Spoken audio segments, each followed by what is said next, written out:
Hello everyone. I wasn't planning on doing a quick video on this new 6th gen Toyota 4Runner TRD Pro. However, had the opportunity here real quick and I have some free moments, so let's run over some things here real fast on what I've discovered. Just picked this thing up, and those of you that have been watching my channel, you'll know that I'm not a Toyota hater by any means, and I'm not brand specific or loyal. I do believe that Toyota has really knocked it out of the park with this new generation 4Runner. The TRD Pro is everything and more that I expected it to be. It's been rock solid. I'll go over some of the things that I've discovered here in the short time that I've owned it, and I'll tell you some of the best features on this thing, which I think are the fact that normally when I pick up a Toyota, like I did with the Tundra, when I picked up the Tundra TRD Pro, you've got to change tires, usually put a Westcott lift on it, and then, you know, just odds and ends, little things. This thing really, out of the box, is phenomenal. You really don't need to do a whole lot. This thing just comes ready to go. The interior of this thing is pretty nice. It already comes well equipped with everything that you're going to need. For me, I love the red. The only thing that I've really had to do to this vehicle is put a video camera, obviously, ceramic tint all the way around, and that's really it so far. Got a couple other things that I may be doing later on, but the overall experience of ownership so far has been fantastic. The one thing I will tell you, this is one thing that I did do. I tried to get the stencils for down here from Toughskins, but unfortunately they don't make it yet.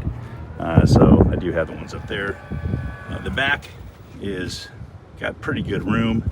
That little hump that sits right above the, this is where your hybrid battery sits, so you do have a little bit of storage down here. There's a million videos out there, guys. I'm not going to bore you with all the other videos, but just in a nutshell, this thing has been great. The overall experience has been fantastic. It's kind of ironic that what makes your ownership or your pickup of the vehicle is really dependent upon the dealership. The dealership that I was dealing with was hit and miss. They're great while you're trying to get your business, but once they get your business, you know, it's kind of one of those don't let the door hit you in the ass on the way out. One of the things that's kind of funny, you know, there's always a dealer markup on these vehicles, and what I think is kind of funny is the way that they get around that is they'll install a bunch of crap on the vehicles, and then they'll call it, you know, like a technology package. Matter of fact, let me post a picture. This was a camera that came with my technology package on this vehicle that they had to lift, or they had to bump the price up $2,000. As you can see, this video camera that was installed on this vehicle, yeah, that camera, if you Google it, it's $11.99 at Walmart, people. So what a joke. Anyway, so fair-minded people, I guess, just be on the lookout. You're gonna have to pay, usually, over sticker. Toyota's frowning upon the dealerships charging over sticker, so the way that they get around that is that they will charge you for accessories.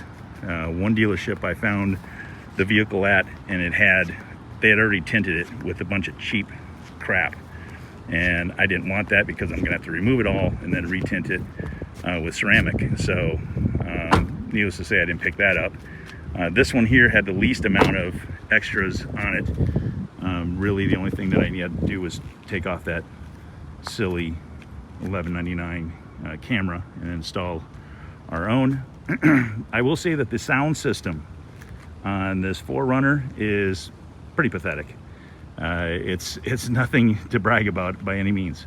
I may look around and see if there's an amp out there where I can retain most of the factory JBL system here and just maybe get an amp and bump it up. This rear roll down window is a nice feature. Just be careful when it comes to mounting your video camera. Let me show you that. That's something I should probably talk about. If you are going to put a video camera in your vehicle, finding a place to mount your rear is going to be difficult. This little plate here, actually I had my son make this for the 3D printer, but you can actually purchase these on Amazon and so forth. They're pretty cheap, but that's one way. They just go into your clip, and it makes a pretty good secure mount. It's not going anywhere. It makes a pretty good secure mount for your rear view camera, because if you're not careful, and I've seen some people that just disconnect the rear window roll down feature altogether and they mount it back here on the inside of the window. It's kind of silly. It defeats the purpose of having the roll down window. So that's an option for you. But overall, I think that this is a great vehicle. The only quirks are things that I can say that I'm not real happy about. This is kind of weird, kind of funky, the way that they made these Predator steps line up. And I think these Predator steps have been around forever, and I'm sure that those are probably the same designed Predator steps that have been around since the prior gen. I don't know that for a fact, but it sure seems that way. But the way that they line up, I think they could have done a little bit better job on that. But that's it. I'm not going to bore you with any more stuff. This 4Runner TRD Pro has been everything that I've expected and more. The suspension's been fantastic. It does not ride like a board in the ass. There's actually a setting on the suspension where you can actually go down there and you can actually, let me see if I can zoom in on that, because I'm too lazy to roll underneath. There's a dial right there where you can actually dial in the suspension to make it softer or more firm if you're going to be out on the trail. The turbocharged 4, they say that you're going to get in the 20s on fuel economy.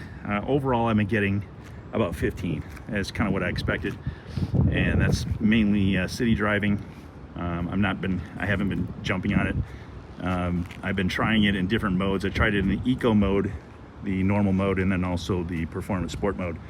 The eco normally it makes it a dead pedal. It's not bad at all. I've been actually fine driving around in eco. It hasn't bothered me a bit. I don't notice that the AC shuts off early, any of that stuff. I think it's been really decent when it comes to that. So if any of you are out there that are thinking about getting this TRD Pro versus the Tacoma, I would certainly go this route, because if you haven't checked out the back seat on that Tacoma TRD Pro yet, it is a joke. There's no way that any person that is not a dwarf isn't going to fit in the back of that truck. It's absolutely impossible. There's no legroom whatsoever. So thanks for watching, everyone. I will have an update on the other vehicles soon, but I just wanted to get this out there real quick and let you all know that we picked this one up, and so far it's been fantastic.